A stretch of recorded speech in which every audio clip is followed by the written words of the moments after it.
جاں نثار کی آنے والی ایپیسوڈ بہت ہی انٹرسٹنگ ہونے جا رہی ہے۔ ناظرین، آپ سب لوگ حیران تھے کہ دعا کیسے بلی سے شیرنی بن کر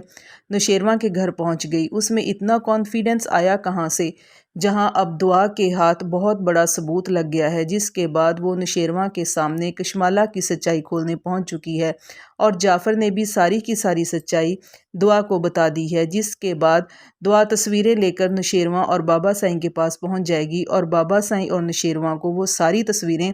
دکھائے گی اور ان کے سامنے کشمالہ کی ساری سچائی کھولے گی کہ اگر آپ میرے چینل پر نئے ہیں اور آپ نے ابھی تک میرا چینل سبسکرائب نہیں کیا تو ضرور کر لیں۔ نوشیروان دعا کے گھر سے واپس آتا ہے تو بہت اپسیٹ ہوتا ہے، جس کو دیکھ کر بابا سائیں بہت پریشان ہو جاتے ہیں اور کہتے ہیں کہ نوشیروان، اب ہم کو اس لڑکی دعا کے خلاف سخت فیصلہ لینا ہوگا۔ اب اس لڑکی کو اپنے گھر میں نہیں دیکھ سکتا اور نہ تمہاری زندگی میں برداشت کر سکتا ہوں۔ بابا سائیں کی یہ بات سن کر وہاں کھڑی کشمالہ بہت خوش ہوتی ہے کہ اب نوشیروان کو تو دعا کو طلاق دینی ہی پڑے گی۔ کشمالہ بہت خوش ہوتی ہے کہ میرا رستہ تو بابا سائیں نے صاف کر دیا، لیکن اس کی یہ خوشی چند منٹ کی ہوتی ہے کہ ادھر دعا نوشیروان کے گھر پہنچ جاتی ہے اور شیرنی کی طرح گرجتی ہے کہ بابا سائیں، نوشیروان مجھے طلاق نہیں دیں گے اور تب تک طلاق نہیں دے سکتے جب تک میں یہ بات ثابت نہ کر دوں کہ نوشیروان کو زہر میں نے نہیں بلکہ انہوں نے دیا ہے، مطلب کہ کشمالہ بی بی نے۔ جس پر سب دیکھتے رہ جاتے ہیں اور کشمالہ کے تو پیروں تلے سے زمین نکل جاتی ہے کہ دعا کس بنیاد پر یہ سب کہہ رہی ہے، کہیں کوئی ثبوت تو نہیں مل گیا؟ اور تو کشمالہ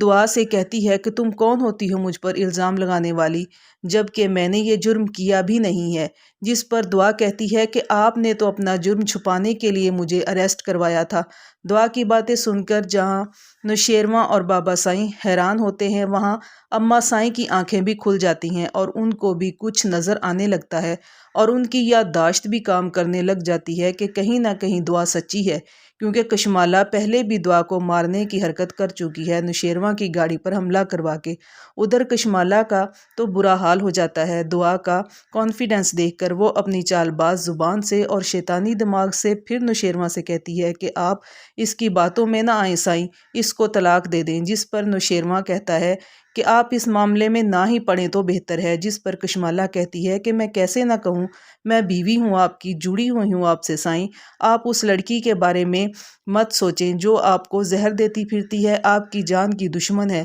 جس پر نوشیروان کشمالہ بی بی کی اچھی خاصی بےعزتی کر کے کمرے سے چلی جانے کو کہہ دیتا ہے۔ ادھر دعا کی کال آتی ہے اور نوشیروان کو کہ سائیں، آپ بھی مجھے قصوروار سمجھتے ہیں، میں بھلا آپ کی جان کیسے لے سکتی ہوں، بلکہ آپ کی خاطر تو اپنی جان دے سکتی ہوں۔ یہ سن کر نوشیروان کال کاٹ دیتا ہے۔ ادھر جعفر آ جاتا ہے اور آ کر نوشیروان کو کشمالہ اور سرفراز کی ساری سچائی بتاتا ہے، تو نوشیروان دعا کو بھی بلا لیتا ہے اور اماں سائیں اور بابا سائیں کو بھی بلاتا ہے، اور دعا نوشیروان کو ساری ویڈیو دکھا دیتی ہے جس میں کشمالہ سرفراز سے ملتی ہے اور کھانے میں زہر ملاتی ہے،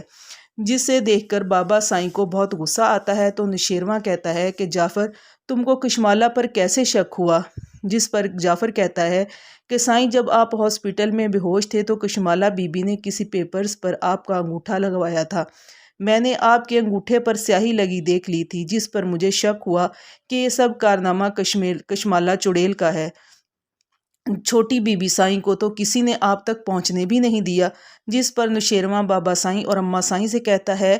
کہ جس دن سے یہ عورت میرے گھر آئی ہے، گاؤں سے اپنے بچوں کو لے کر اور اپنی بیٹی کو بیمار کر کے لائی ہے، اس دن سے میرے گھر میں یہ سب واقعات ہو رہے ہیں۔ آپ بتائیں اماں اور بابا سائیں کہ اب مجھے طلاق کس کو دینی چاہیے، دعا کو یا اس بدکار عورت کو؟ جس پر بابا سائیں کہتے ہیں کہ کشمالہ کو طلاق دے دو اور اس کو پولیس کے حوالے کر دو۔ جس پر کشمالہ ہاتھ جوڑ کر سب سے معافی مانگے گی، مگر نوشیروان کشمالہ بی بی کو طلاق دے دیتا ہے اور گھر سے نکال دیتا ہے اور پولیس کو بلا لیتا ہے اور سب گھر والوں کو لے کر دعا کے گھر چلا جاتا ہے اور ان کو کشمالہ کی ساری حقیقت بتاتا ہے اور فضا کو بھی سمجھاتا ہے، جس پر فضا بھی دعا کو معاف کر دیتی ہے اور نوشیروان دعا کو واپس گھر لے آتا ہے۔